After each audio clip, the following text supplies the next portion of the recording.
so our next poet hails from Walla Walla, Washington, one of the great tidal estuaries of the Northwest, I think, right? Exactly. Yeah, yeah. The great Cabernet Sauvignon migrates up there and back, doesn't it? Indeed, indeed. Good. Kevin Scribner fished for salmon and herring in Bristol Bay for 20 years, and he now owns Forever Wild Seafood and does everything he can to keep Bristol Bay free of the Pebble Mine. Let's hear it up for Kevin Scribner.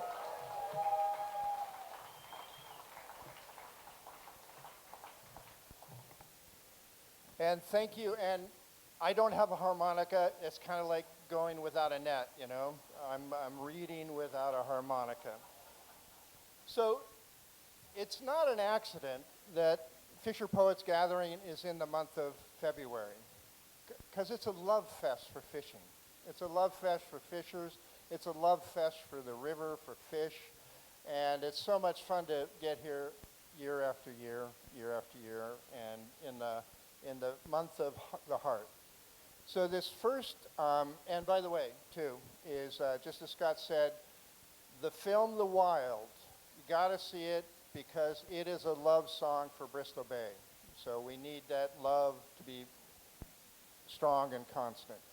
So there is an audience interactive piece right at the end of this song, this poem. And I wrote this on Valentine's Day. It's called A Sea of Love on Alaska Airwaves. And so for those of you who know what KDLG means, this is what this is all about. The Bristol Bay Messenger Service, FM public radio, where teenage interns read streams of love letters out into the Alaska bush, bereft of phones, satellite dishes, and timely mail to pillow sweet intimacy into privacy. I love and miss you. Nothing to hide when we're in love, my dear.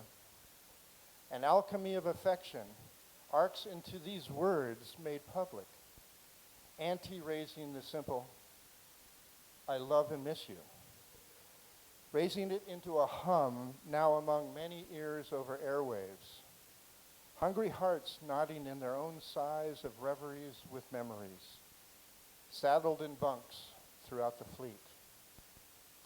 For millennia, did mariners bundle love in pouches tenderly tucked beneath bunks, or in necklaced amulets swinging heart close?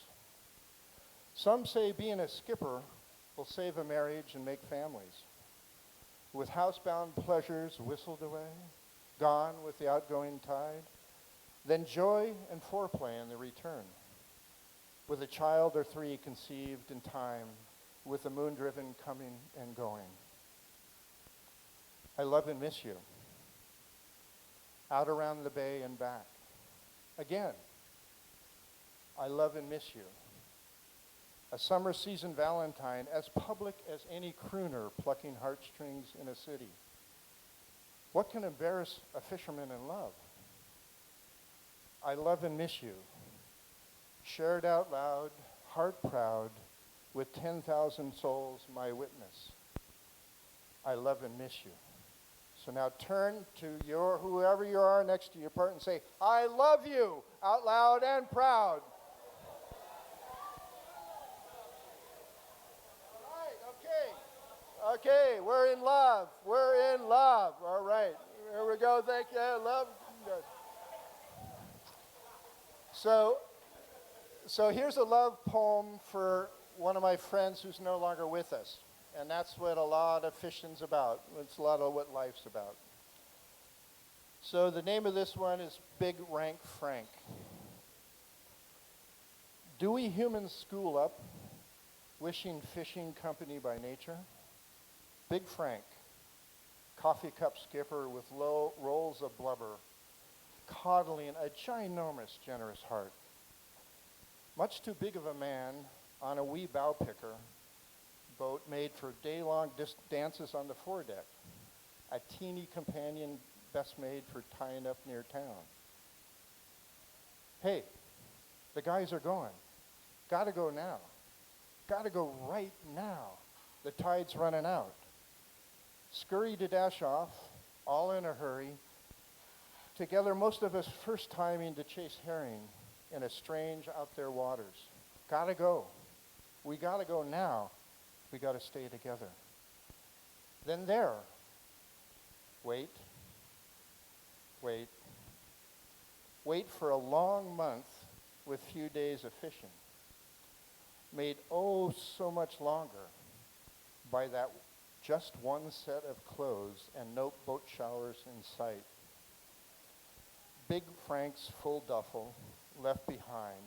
When we gotta go right now, gotta go together. Around more points on the west edge of Alaska, and then even further to Good News Bay, with the bad news of no more showers. Big, rank Frank. Midnight anchor drills with a raft of boats hunkered behind bluffs, hiding from wind pushing 90 knots. Big Frank's bow picker peels off into a starboard darkness. Big man scurrying among the gusts in a dance for life on a wee deck. Hurry, scurry now, gotta go now, gone. Bow cleaves back into the safe circle of boat light, steady, slowly, splitting wind. Reset anchor, raft up again alongside companions, where being safe is more than just seeming so. More so no hurry now. Damage? Just another rip and tear in his Carhartts wearing thin. Big Rank Frank showing his glowing splendor of bearing blubbery skin. He once marveled, did Big Frank, with a chuckle and continual spit of chewing juice. One year, his stubby, blunt, grease-nailed fingers made as much money as the varnished hands of a surgeon. Rest in peace, Big Frank. No steady diet of omega-3s or sneaking kale in for tobacco could overcome your big body's daily drag on a heart born for a much smaller body. Hurry, scurry, gotta go. Such a good man gone now.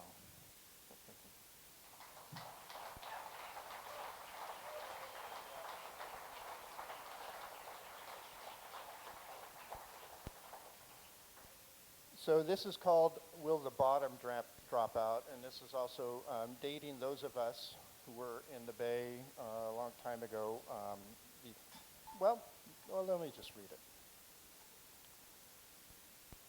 3 decades before Siri, we wondered if fathometers would ever speak, and with a siren's voice.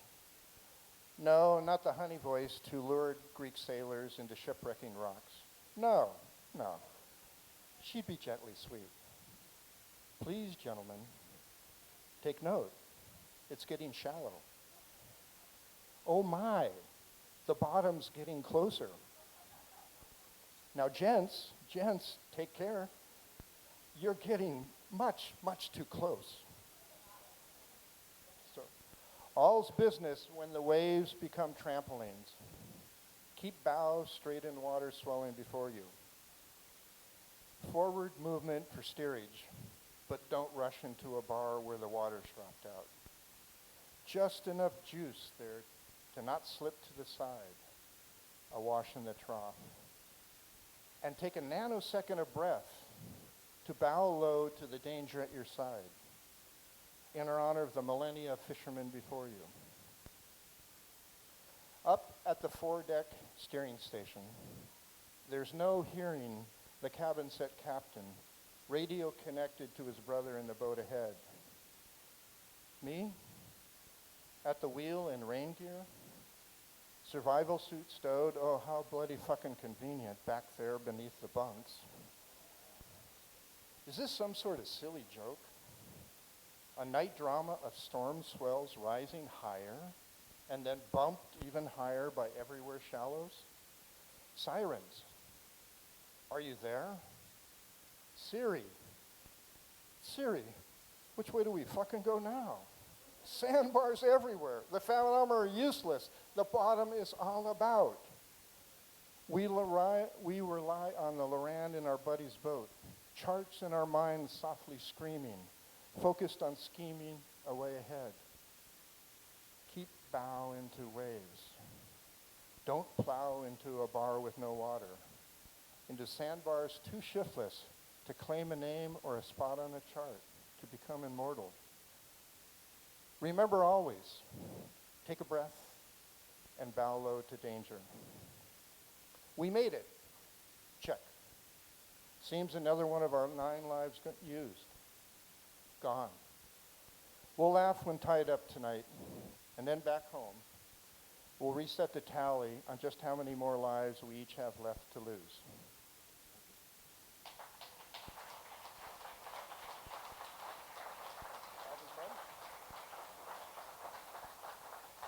It's really great because I have some fishermen right in front of me that I'm just watching. On this one, yeah. Hey, whoa.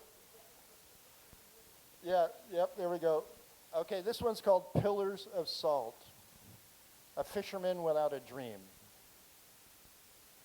Out from Dutch, a crabber deckhand tosses salt bags up from a deep hold. No winch. And so soon after chasing heyday high-lining winter kings and tanner crabs, when being present meant handling winch lines and roiling pots. Followed now by a fistful of now with too many Ben Franklins. The docks flush and sloppy with slippery cash. Enough to buy it all. But then, like a spent gale, gone. All gone. All those dollars from endurance on a deck in weather no mother could love. For some, the winter crab dance is a dream at play. Crew share sent straight to the bank, accruing wealth for one's own Sunday show. But others, it's all blown away while leaning against dreamy pillars of salt. From nose snorting snow to bell-ringing bar pints down throats, 5 at a time for everyone. Ejaculations into strangers, believing, remembering, hoping all of them were women. Hard come, easy go.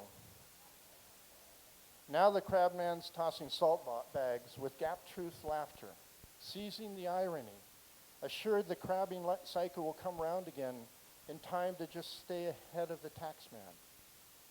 Year before debt, now the wind in his sails for another winter's worth of deckhand stamina. The year after year cycle when you're being present, bereft of any dreams. A curious way to live, laughter-filled, no teeth, nor dream required. Thank you. Time for one more? Yeah, one more? Okay, this is my last one. It's a little longer than those, so we'll keep it a little bit of pace here. And this is called Pre-Dawn Pause and Afternoon Cat's Paws. Does everybody know what a cat's paw is? It's how the wind appears on the water. Looks like that. Just a cat's paws? Yeah, that's what. So it's pre-dawn pause and afternoon cat's paws. What the? Night barks edgy sharp in dawn's early dark. Brisk and abrupt. The full-throated disrupt of alarmed aimed at the saner cook ricochets smack dab to the skiff man, square there between his dreams. Dressed into his designated chore, the cook perks sledgehammer coffee, spills and then splices sugar, fat, and flour into sweet bear claws to rip the rest of the crew away from their own bunked-up fantasies, tossing sleep overboard with brain-stripping, heart-gripping caffeine. A bit yet befogged, struggling up from the dreamy tethers of his down bag, the skiffman's brains beset with a buzz from the bouquets wafting off dark roast, bending him deep into thoughts bursting out loud. What? What do you think? The gods? You think the gods got to jump out of bed for their morning coffee like us? Pry eyes awake with jolts of this brain-jittering Balinese best? Or maybe they just gaze the other way, feigning sleep they won't ever need. They're the gods, by God. And eyelids. Do they even have eyes? Eyelids that flutter in God's mere moment of musing. A moment for them that's worth, a millennia of time for we mortals. Daydreaming? But could it be night? Who knows when all is day, all is night, all in all in the call for the gods?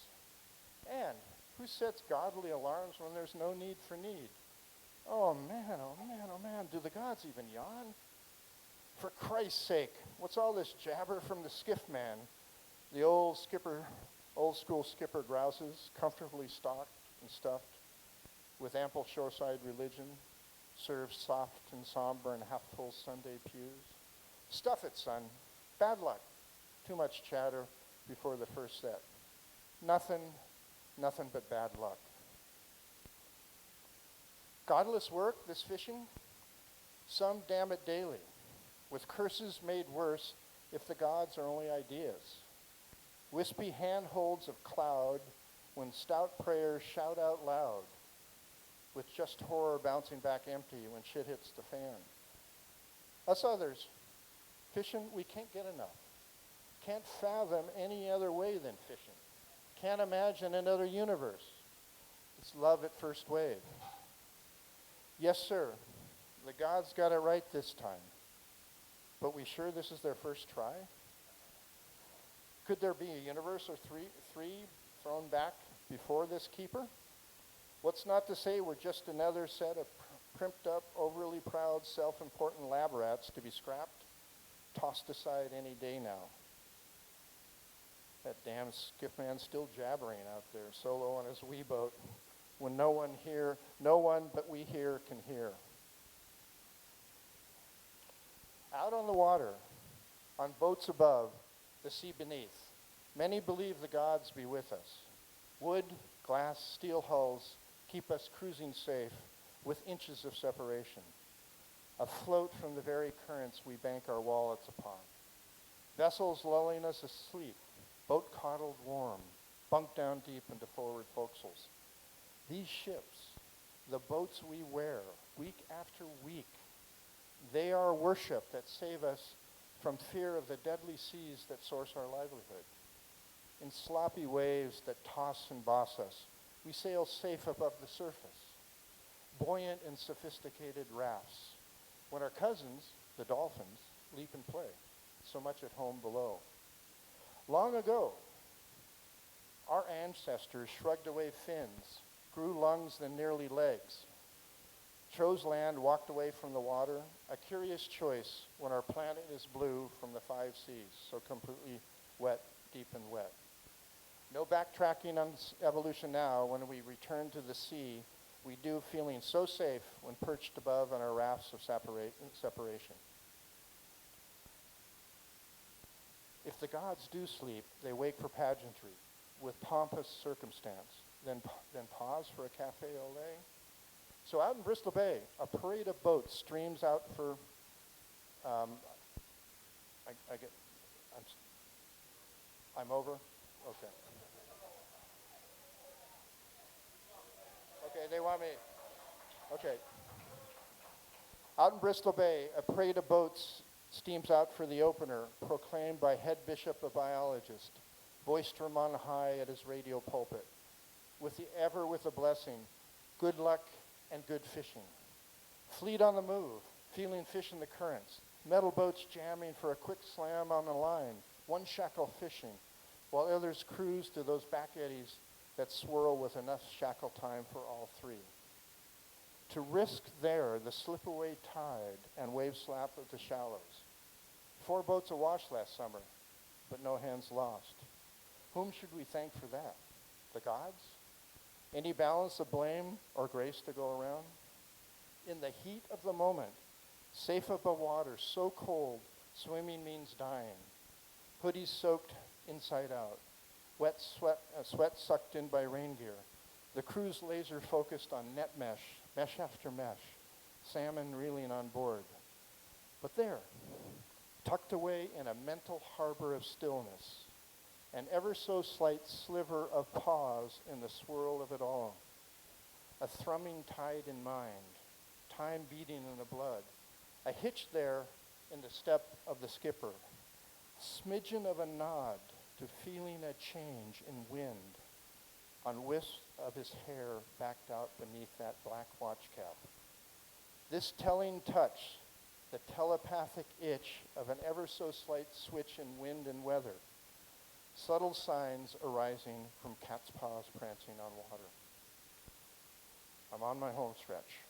Stirring up his two eyes, instinct and intuition, human antenna for those instants when the gods often look the other way, or head south early for a happier hour, or simply sit, eyes shuttered, meditating, calling it a day or a night, or with a shudder and some disregard, call for life from mortals, so focused on net mesh after mesh, salmon reeling on board, that the outgoing tide's forgotten.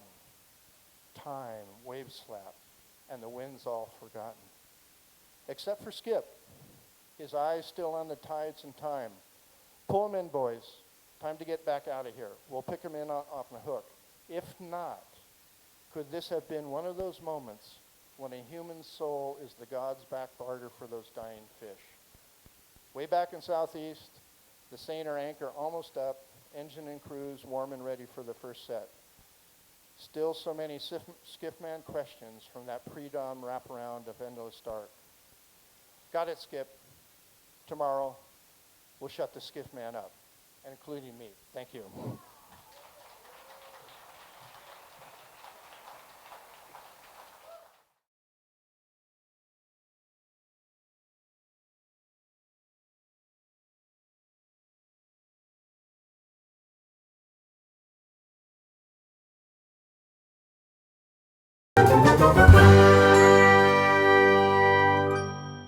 And who do we have here? My name is Liza McQuaid.